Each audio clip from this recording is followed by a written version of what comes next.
السلام عليكم ورحمة الله وبركاته. ازيكم عاملين ايه؟ يا رب تكونوا بخير. هنعمل مع بعض النهاردة ان شاء الله طعمية في البيت بطريقة حلوة جدا. اول مرة اعملها بس طلعت الحمد لله هشة كده وحلوة، ومش شاربة زيت ولا اي حاجة خالص.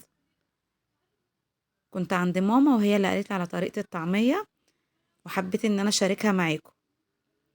اول حاجة هنجيب فول مدشوش وهتنقعيه لمدة 6 ساعات، يعني ممكن تنقعيه من بالليل لو ناوية تعمليها تاني يوم وتبتدي ان انت تشتغلي فيها تاني يوم. انا عملت كده، نقعته بالليل وصحيت الصبح، حطيته في المصفى كده يتصفى، وبعد كده جبت الخضرة للطعمية عبارة عن كزبرة خضرة وكرات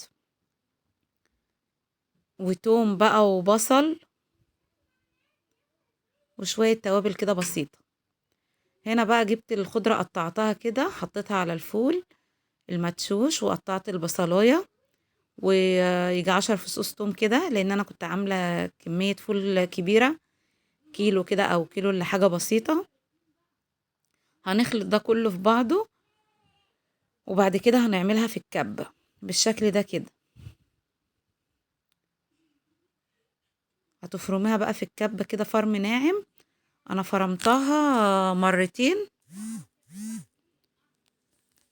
علشان تديكي نتيجة كويسة، يعني انت تفرميها وتخلصيها. لو حسيت ان هي لسه خشنة معاكي بتبتدي تعيدي عليها تاني، ولو عملتيها حتى مرتين ولقيتها لسه خشنة برضو بتعيدي عليها تاني علشان توصلي للقوام اللي انت عايزاه،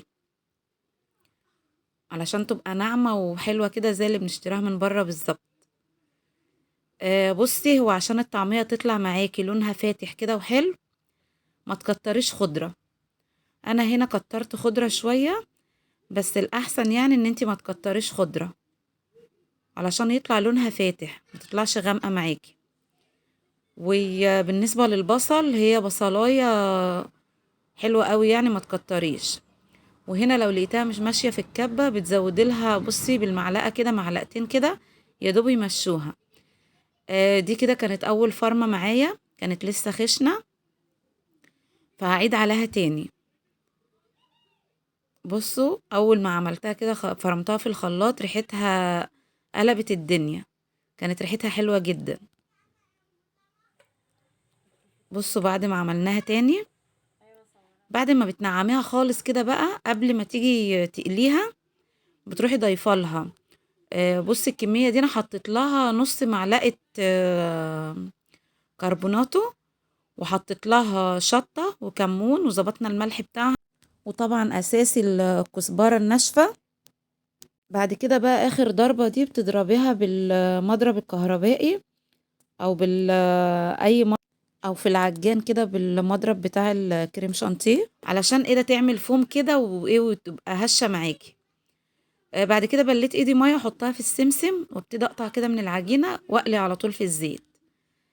بس انا كنت بصور نفسي فاعذروني بقى لو ايه مش جايبه كل التفاصيل يعني، وانا بقطعها وكده ما كنتش عارفه اتحكم الصراحه واصور. بس انا حبيت اشارككم الطريقه يعني. وزي ما قلتلك اخر حاجه خالص دي بتضربيها بمضرب اللي هو بتاع البيض، او المضرب اليدوي اللي هو السلك عادي. عايزة بقى تحطي عليها شطة حطي، انا حطيت عليها لحسب ما انت عايزة.